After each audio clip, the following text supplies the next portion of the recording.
0% down payment নিয়ে যদি একটু বলতেন, তাহলে কি পুরাটাই আমরা মর্টগেজ হিসেবে পে করছি? হ্যাঁ, ধরেন আপনি যদি 3.5% ডাউন দেন, আবার 3% সেলার কনসেশন হিসেবে নিয়ে নেন ক্লোজিং কস্ট আপনার বা অন্য এক্সপেন্স, তাহলে আপনি 0.5 ডাউন দিচ্ছেন না।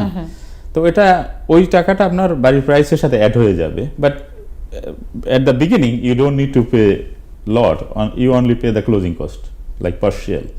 So this is the opportunity. সেক্ষেত্রে আপনার 2 years এর ইনকাম লাগবে। ফেডারেল যে FIC loan very strict to income, not credit to মাস, লাইক মিনিমাম ক্রেডিট হইলে হয় লাইক 575-80। বাট দেখে, মোট কথা হলো তারা দেখবে যে আপনার মর্টগেজ পে করার অ্যাফোর্ডেবিলিটি আছে কিনা, আপনার ইনকাম যে আছে, ইনকাম যে ডিটিআই মানে ডেট টু ইনকাম রেশিও, আপনার ইনকাম থেকে যে ডেট আসবে ওইটার পার্সেন্টেজ কত।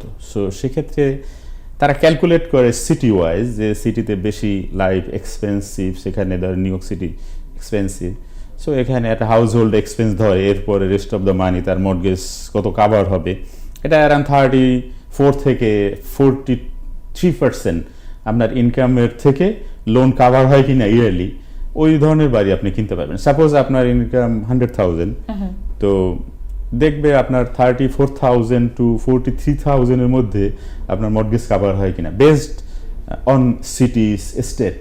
New York city average house hold expense তারা ধরেন 40,000, তখন আপনার ইনকাম 70, তারা ধরবে দেন 40 পরে বা 45 পরে বাকি টাকা দিয়ে আপনার বছরে কত মর্টগেজ দিতে পারেন, সাপোজ 80, রাইট?